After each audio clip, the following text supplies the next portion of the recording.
talk to him about whatever. Craig Crawford is one of the more popular political commentators on the planet, and iFave, and joins us now. Good morning, Mr. Crawford.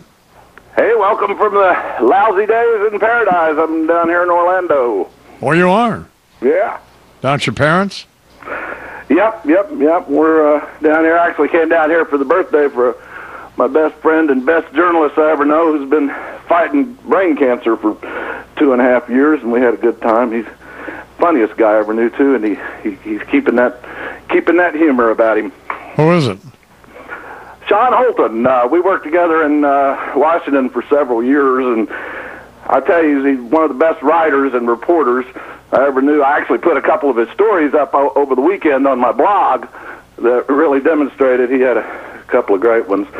One my favorite was he found out that when they tore down everything but the walls of the White House in the 50s, oh, and buried it in Virginia, and it's still buried there.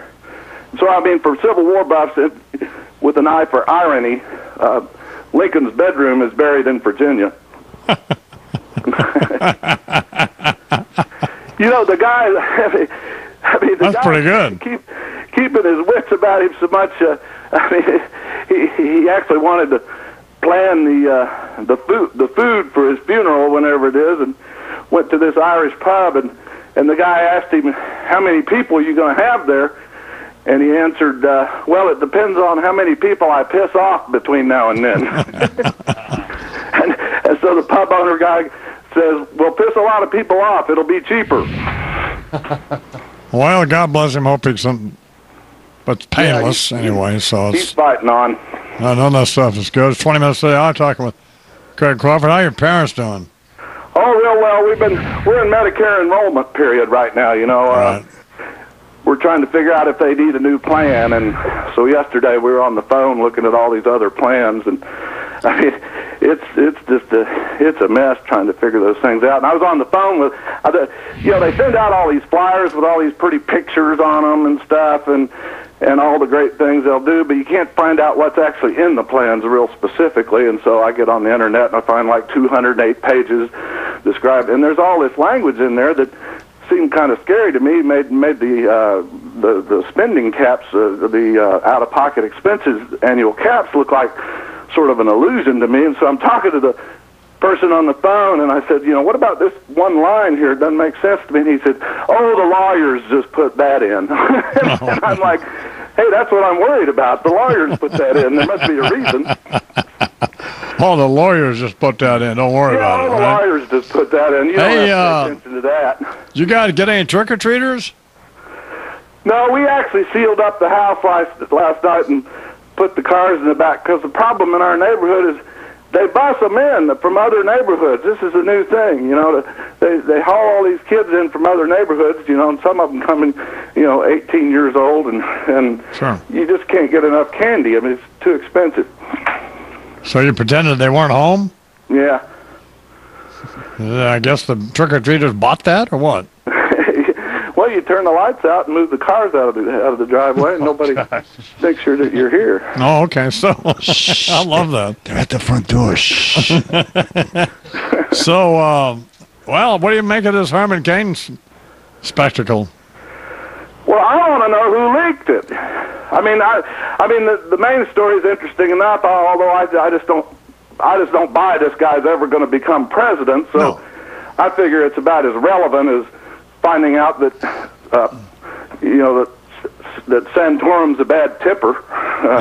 But I want to know who leaked it. I mean, obviously somebody leaked this story to Politico, because Politico, when you read the story, none of the sources are named, and they keep saying, Politico saw the documents. Well, whenever you see a story that says we saw the documents, that means that somebody showed them they don't have the documents, so somebody showed them to them, which means they got a tip. And so, who did that? I mean, what campaign might have an incentive to do that? I would say a prime suspect might be the Perry campaign. Hey, did you see that speech Bernie played it that he gave in, where was that, Bernie, New Hampshire? Yes. Yeah. Seemed like a little... I think if I were his that speech was so weird, his behavior. Do you notice he did the Occupy Wall Street finger wave to 2 or 3 times. I don't know if that was some kind of code. Yeah. But if I were his spokesperson, that speech, his behavior was so strange that I'd say, oh, it's okay, he was just drunk. In other words, I'd rather people think I was drunk behaving like that, because if he wasn't drunk, then what was going on? Well, Jimmy Kimmel said that Rick Perry was like George Bush if George Bush hadn't stopped drinking. Well, you were talking about whether he can spell that new ad of his that they call Doers. Yeah. Maybe it's DEWAR. Yeah, I used to drink that. So. No, I think if he was drunk, he was just.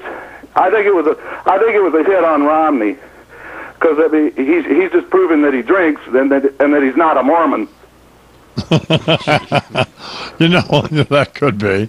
I was talking with Michael Graham and Nina Easton, that woman from Fortune magazine, and yeah, I saw her yesterday. Yeah, it looked like you quit listening to her. Me? Yeah.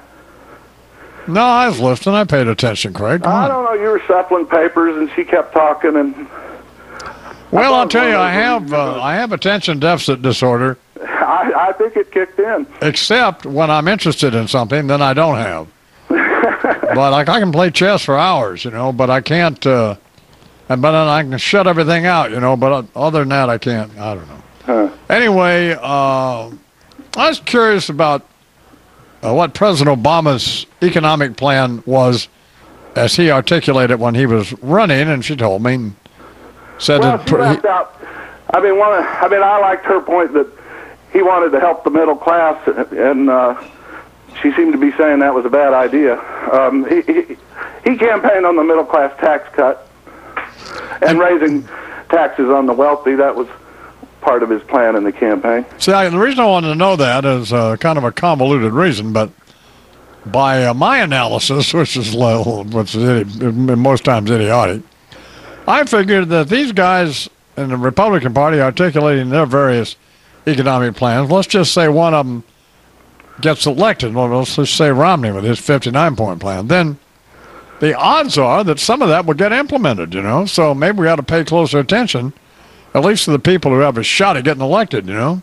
No. I mean, one of my pet peeves in presidential campaigns is the media pushing these candidates to put out all these agendas and all these plans. What I want to know is how you're going to get it through Congress.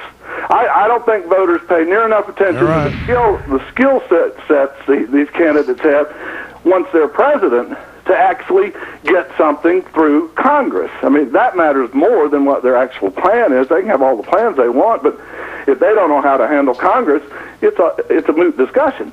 Well, you are absolutely right. That's a good point. So that's why even talked about. That's why I call you. Hear a candidate talk for an hour about how he would deal with Congress, and then his 999s or 59s or 20% flat or whatever. Well, listen, I hope your friend gets okay, and if can not, I tell you one more story about him? Of course. Yeah, I mean, he was kidding. This was a joke, but you got a plan with the hospice people, and they came over with their paperwork and stuff, and this woman said, "Now, would you like a chaplain?" And she went into great detail of all the different faiths they had, whatever faith he is, and she finally got through, and he says, "Well, do you have any devil worshippers?" What did she say? She said, initial here.